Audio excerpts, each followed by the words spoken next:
நாம கடலை பார்க்க போனா பரவாயில்ல, கடல் நம்மளை பார்க்க வந்தா உங்களுக்கு ஒரு சின்ன சேலஞ்ச், ஒரு பெட்.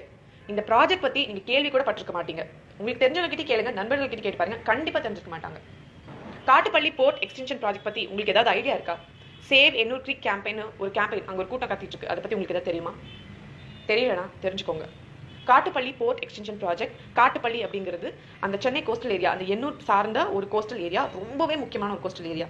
ஏன் அப்படின்னு கேட்டா, இந்த காட்டுப்பள்ளி அப்படிங்கிறது ஒரு முகத்வாரமா இருக்கு. இந்த முகத்வாரம்னா என்ன அப்படின்னு கேட்கறவங்களுக்கு, இங்க நம்ம ஏரி, குளம், குட்டை இது எல்லாமே எக்ஸஸா இருந்து, விச் மீன்ஸ் நம்ம செய்யல, பட் தென் அதெல்லாம் அதிக தண்ணி நம்ம சேமிச்சு வச்சு பேலன்ஸ் இருக்க தண்ணியை வந்து கடல்ல தான் கலக்க விடுறோம்.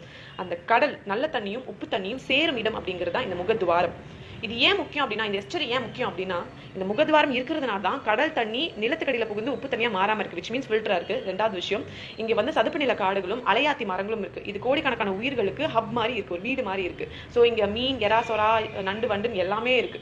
அது இல்லாம இங்க என்ன இருக்கு அப்படின்னு பாத்தீங்கன்னா, மணல் குன்றுகள் இருக்கு. இது இந்த சதுப்பு நில காடுகளும் மணல் குன்றுகளும் கடலோட ஆக்கிரமிஷ சீற்றத்துல இருந்த மனுஷங்களையும் மனுஷங்களோட ஆக்டிவிட்டில இருந்து கடலையும் காப்பாற்றக்கூடிய ஒரு முக்கியமான நேச்சுரலா உருவான ஒரு அரண். இந்த அரனை தான் தரமட்டமாக்கிட்டு நம்ம ஒரு போர்ட் கட்ட போறோம்.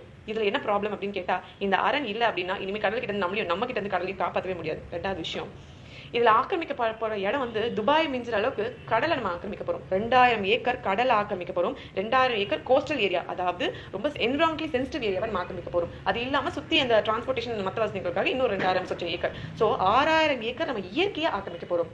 மனிதர்கள் இயற்கையில ஒரு பகுதின்ற போய் இயற்கையை நம்ம ஆளணும்னு நினைச்சு ஒரு படி மேல போய் ஆக்கிரமிக்க ஆரம்பிச்சிட்டோம். ஸோ இங்கே டைரக்டா மீனவர்கள் பாதிக்கப்படுறாங்க. ஏன்னா அங்கே இருக்கக்கூடிய உயிர்கள் காணாம போகுது. ஸோ ஆப்வியஸ்லி மீன்பிடி தொழில் பாதிக்கப்படுது. பல நூறு தலைமுறைகளை வாழ்ந்துட்டு இருந்த அந்த ஒரு இது இப்போ இனிமேல் இருக்க போறது இல்லை. 2000 ஏக்கர் நிலத்தில் ஆக்கிரமிக்கப்பட போறதுனால நல்ல நீர், அதாவது இந்த குளம், குட்டை, நன்னீர் ஊற்று இது எல்லாமே காணாம போகுது. ஸோ ஆப்வியஸாக இங்கே கூடிய இயற்கை விவசாயமும் அழிய போகுது. அது இல்லாம இந்த உப்பு தொழில் செஞ்சுட்டு இருக்கவங்களும் அழிக்கிறாங்க. ஸோ இங்கே மீனவனும் அழியிறான், இங்க விவசாயம் பண்றவனும் அழியிறான், உப்பு தொழில் செய்யறவனும் அழியிறான். அவன் அழிஞ்ச நமக்கு என்னப்பா, நான் இங்க சேஃபா இருக்கேன். சிட்டிக்குள்ள ஜாலியா இருக்கிறவங்களுக்கு கொசஸ்தலையாறுல இருந்து அந்த வாட்டர் பாடி யாரும் மறந்துருக்க வாய்ப்பு இல்லை. பல மில்லியன் லிட்டர் தண்ணியை கொடுத்து சென்னை வறட்சியா இருந்தப்போ நம்மளை காப்பாத்தின ஒரு இடம். இந்த ப்ராஜெக்ட்னால அதுவுமே அழிய போகுது. ஸோ சென்னையோட வாட்டர் ரிசோர்ஸ் மேல ஒரு பெரிய கை வைக்க போறாங்க.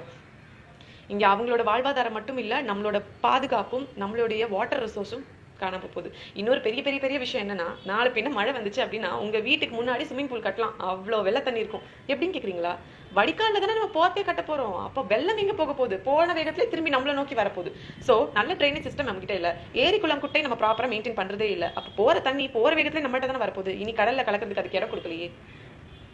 இவ்வளோ பெரிய இஷ்யூ நடந்துட்டு இருக்கு. இதை பத்தி யாராவது கேட்கறாங்கன்னு கேட்டா கேட்டுட்டு தான் இருக்காங்க. அங்க இருக்கக்கூடிய மீனவர்கள் சங்கமும், பெண்கள் சங்கமும், மாணவர்கள் சங்கமும், பூவுலக நண்பர்களும், இன்னும் நிறைய பேர் சேவ் எண்ணூர் கிரீக் கேம்பெயின் சொல்லிட்டு அங்க கத்திட்டு தான் இருக்காங்க. ஆனா அவர்கள் குரல் எட்டப்படவில்லை.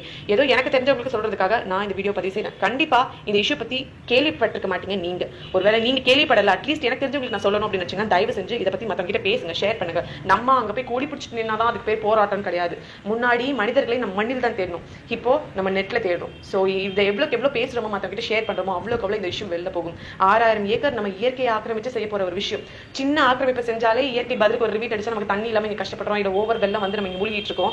இப்ப கடல் கூடியே நம்ம டேட்டா மோத போறோம். சோ விளைவு எந்த மாதிரி இருக்கும் அப்படின்றது நீங்க டிஸ்கஸ் பண்றது மூலமா தெரிஞ்சுக்கோங்க. நான் சொன்னேன்னு வச்சுக்கோங்களேன், என்ன நக்ஸ்லைட்ன்றீங்க, எதுக்கு வம்பு? இப்படி பிரச்சனை இருக்குன்னு நான் காட்ட வேண்டியது என்னோட கடமை. Because everybody should take up that responsibility. I have done that properly, I guess. So இது அடுத்து உங்களோட கையில கொடுக்குறேன். நீங்க என்ன பண்ண போறீங்க, நீங்க அடுத்து இது யார்கிட்ட சொல்ல போறீங்க, எங்க கொண்டு போக போறீங்கன்றது தான் இருக்கு. Save Ennore creek campaign.